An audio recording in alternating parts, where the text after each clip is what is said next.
Hi YouTube, welcome back to my channel. So rather late in the day, it's the empties from June. I did start making this video over a week ago and got interrupted and sidetracked, and so I thought I'd finish it today, and it was too difficult to edit in, so I'm starting again so I can get rid of these empties and move on to new things.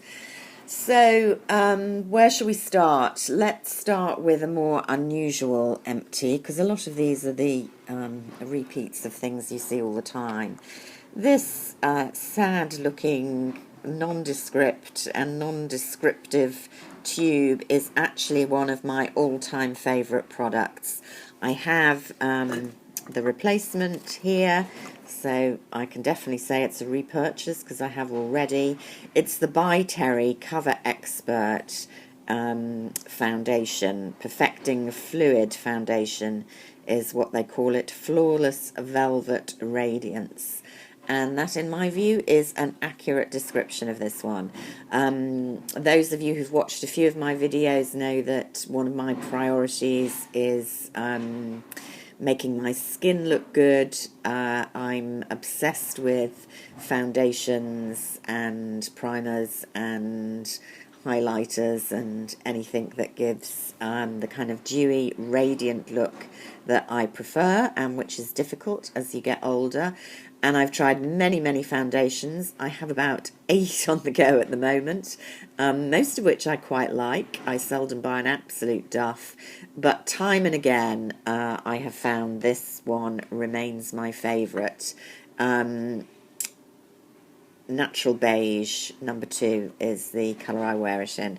It comes in a lot of shades, although I think it's fair to say they are more geared towards the fair Northern European skin colourings, but there are colours for more Mediterranean complexions as well. So why do I like it? It's extremely moisturising, not that it's taking the place of a moisturiser, but it isn't one of those foundations that leaves your skin feeling dry, and it certainly doesn't leave your skin looking dry. It has a dewy medium coverage, I would say, medium to high if you build it up, but basically medium. So you can definitely even out skin tone very nicely indeed. I've got age spots, redness. It covers all that without much, if any, concealer, but your skin shows through a little bit.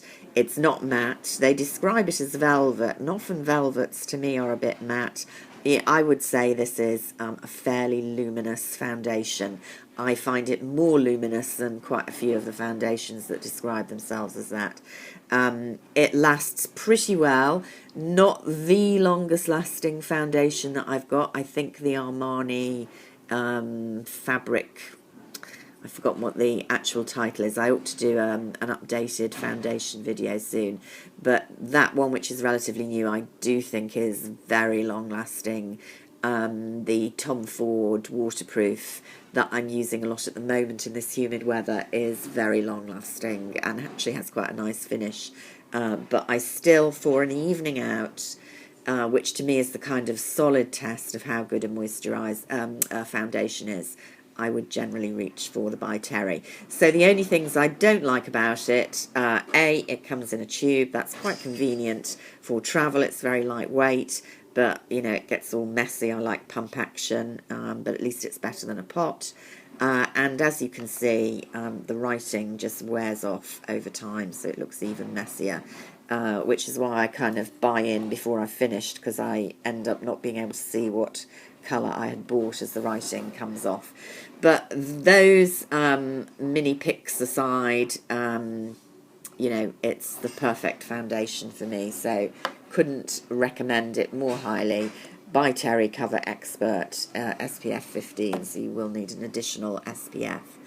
I was less impressed with this product. This is Zellin's Daily Defense Sunscreen, Broad Spectrum SPF 30.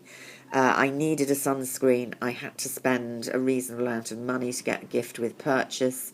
Everyone had been raving about Zellin's. I had had a couple of samples of their various creams. They seemed fine insofar as you can tell with those small sachets. there's nothing wrong with this product as far as I can tell, but it didn't feel great. It, you know, sat on the skin a little bit, wasn't keen on the smell, little bit difficult to apply. You know, a sunscreen's a sunscreen in a sense, and probably it isn't worth spending that much on it. I am wearing a Shiseido one at the moment, which I will talk about soon. I much prefer it to this, so that was a bit of a fail, but I finally used it up.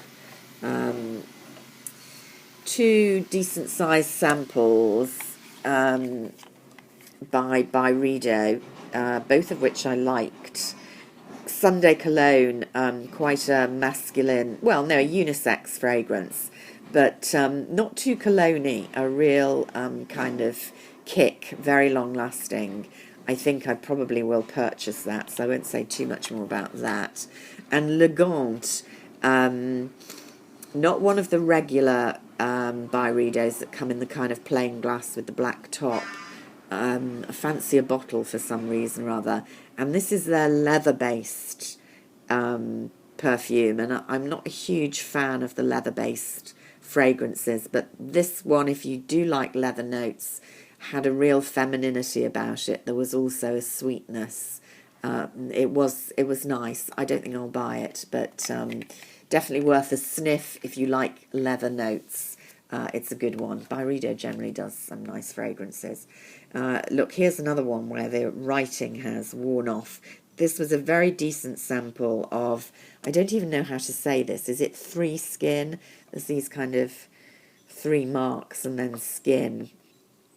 This is a very expensive range. I was looking at it in Space NK, and this was a day moisturiser. I don't know more about that because it's rubbed off what it was actually called. I did like it. I think part of the reason I liked it, it smells very heavily of a nut oil, almond oil, I would say. Definite almond smell that you used to get in the Crabtree and Evelyn. They had an almond milk bath range that the smell reminded me very much of that, but it wasn't irritating on the face. It did give an immediate glowy look, almost shiny actually, without sticking on the surface of the skin so much. So it was quite an unusual texture, very viscousy cream. I did quite like it, and I felt it did the job. It felt as if moisture was being delivered under my makeup throughout the day, if that makes sense.